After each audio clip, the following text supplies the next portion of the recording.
Hi, my name is Saron. I am the founder of Disco and the creator of Not a Designer, and this is what's in my dock. Firstly, my devices. I use the MacBook Pro as my primary computing device. I also have my trusty iPhone, which is my phone. It has a lovely crack on it, which happened the day before New Year's, which honestly I think makes it look kind of pretty and gives it some character, so I think I'm okay with it. And then lastly, I have my smartwatch, which actually isn't too smart. I was very opposed to having like an Apple Watch. I tried it for a week, didn't really like it. I hate getting notifications on it. This is purely for health and fitness. It counts my steps, it tells me the time, tells me the weather, and that's all I need from a watch. And it's performed beautifully. My day-to-day as a founder involves a lot of writing and a lot of spreadsheets and a lot of planning.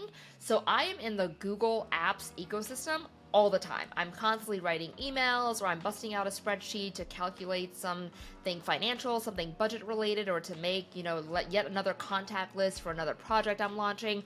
Or I'm in Google Docs and I'm writing my latest newsletter issue for Not a Designer, my newsletter that I drop. Or I'm in Slides. I actually use Slides quite a bit, Google Slides. I use that for meeting agendas. I used to do agendas in Google Docs, but what I found is when you have this nice long agenda, you end up skipping ahead and kind of reading the whole thing while someone else is talking.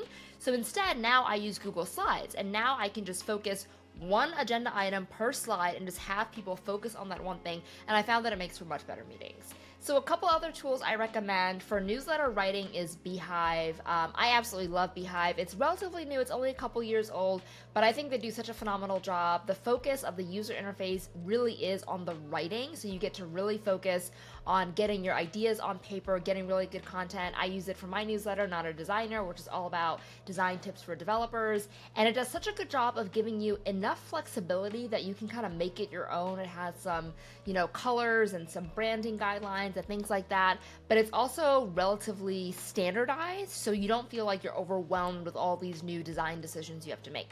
It comes with some segmentation, it comes with a survey, it has referrals. You can actually do like swag and do giveaways for referrals, so it's just a really fully featured platform that does a really good job for newsletters. So if you're starting a newsletter, you can start one for free.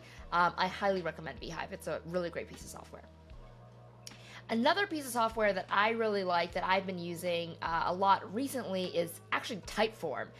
It feels kind of old because it's not new. I feel like Tform has been around for quite some time, but I was doing this application for my new initiative, Big Cash Money 2024, which is all about income streams, different income streams for people who are looking to maximize revenue.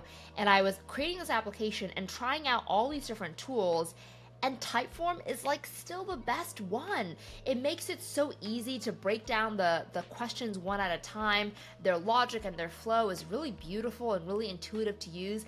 And I feel like they took just as much care of the admin, the person actually administering the form, as they did the people taking the form. And it's just a delight to use. It has all these really great stats. It's a little pricey, so you kind of got to watch out for that. But besides that, it's just a really great tool, and I've just been really enjoying still using Tform all these years later. And the third piece of software is this new tool that I recently came across called Passionfruit. And it is essentially like a storefront, but for sponsorships, for ads, for creators. So for example, if I have a newsletter like Not a Designer and I want to sell an ad, I would have a storefront, and listed as a product is one of the ad spots available on my newsletter for that week. And I've actually used it not really as a creator, but I've used it as a sponsor, and it has made things just so much faster. It's so easy to just look at someone's storefront, look at their stats, see how much it costs, see when it's available, take care of payment all in one go, get your sponsorship accepted, get it reviewed. I've done sponsorships for many, many years for my first business, Code Newbie, and I've started to do it for Not a Designer, and it has always been kind of a pain in the butt. It's been like a lot of back and forth, and this just makes the whole process so much smoother. So really been enjoying Passionfruit, and it's free for creators, so there's no reason not to start. But if you're a creator, highly recommend it, and if you're a sponsor, I hope the creators you go for are on Passionfruit, because it'll save you a lot of time. And that's how I get my work done. I got my hardware, got my software, got my physical tools, and my comfort wrap. And if you want to learn more about me or my work, check me out on Twitter at Saron Yitbarek, SaronYitbarek. Thanks.